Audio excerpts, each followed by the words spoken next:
Hello hi friends, ఈరోజు నేను ఎక్కడున్నానంటే సూర్యాపేటలో అనాథ ఆశ్రమం దగ్గర ఉన్నాను. చూడండి, ఇది న్యూ కలెక్టరేట్ ఆఫీస్ దగ్గర. ఇది రోడ్డు పక్కనే ఉంటుంది. మనం కలెక్టర్ ఆఫీస్కి వెళ్ళే రూట్లో ఉంటుంది, రైట్ సైడ్లో ఉంటుంది అనాథ ఆశ్రమం. ఒకసారి మీకు లోపల చూపిస్తాను చూడండి. దీనికి వచ్చేసి ఆర్గనైజర్గా చేసేది నిర్మలా గారు. వాళ్ళని మీకు పరిచయం చేస్తాను. చూడండి, మనం ఇప్పుడు అనాథ ఆశ్రమం లోపలికి ఎంట్రీ అవుతున్నాం. చూడండి, ఇక్కడ ఇది వచ్చేసి ఓల్డ్ ఏజ్ హోమ్. ఇక్కడ కూరగాయలు కోస్తున్నారు వాళ్ళు. దీనికి మొత్తం ఆర్గనైజ్ చేస్తారు నిర్మలా గారంట.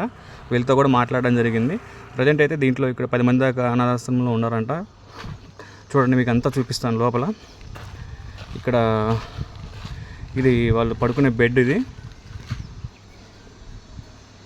చూడండి, ఇవి పడుకునే బెడ్స్ ఇవి. ఇక్కడ తాతయ్య గారు గత 2 years నుంచి ఇక్కడ ఉంటున్నారంట. తాతయ్య గారు ఏ ఊరు మీది? నాయకనిగూడమా? ఇక్కడికి వచ్చి ఎన్ని సంవత్సరాలు అవుతుంది? ఓకే, 1 year అవుతుందా? ఇక్కడ తాతగారికి హెల్ప్ చేస్తున్న అబ్బాయి నిర్మలా మేడం గారు వాళ్ళ అబ్బాయి అంట. హెల్ప్ చేస్తున్నాడు.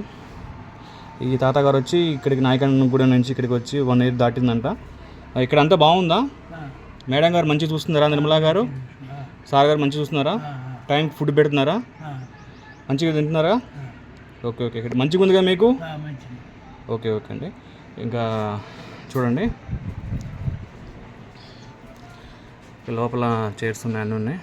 ఇవి మీరు ఏదైనా హెల్ప్ చేయాలి, వీళ్ళకి హెల్ప్ఫుల్గా ఉండాలి, తోడుగా మీ వంతుగా మీరు ఏదైనా హెల్ప్ చేయాలి అనుకుంటే ఇక్కడ న్యూ కలెక్టరేట్ ఆఫీస్ దగ్గర రోడ్ పక్కనే రైట్ సైడ్లో ఉంటుంది అనాథాశ్రమం. నిర్మలా గారు వీళ్ళే మొత్తం చూసుకునేది. చూడండి, చాలా మంచి హృదయం ఉన్న పర్సను ఈ నిర్మలా గారు. ఒకసారి చూడండి, 1 year అవుతుందండి ఇది మంచిగా డెవలప్ చేసి. ఓకే, ఎవరైనా మీకు తోచినంత విరాళం ఇవ్వండి. నేను ఇక్కడ వీడియోలో నెంబర్ పెడతాను. డైరెక్ట్ వాళ్ళకి డబ్బులు వెళ్తాయి. డైరెక్ట్ అనాథ ఆశ్రమం సంబంధించిన ఫోన్పే నెంబరు నేను వీడియోలో పెడతాను. చూసి మీకు తోచినంత అమౌంట్ ఇస్తే వాళ్ళకి ఏదో విధంగా ఉపయోగపడతాయని ఈ చిన్న వీడియో చేయడం జరుగుతుంది. చూడండి ఫ్రెండ్స్, సూర్యాపేటలో ఇది అనాథాశ్రమం.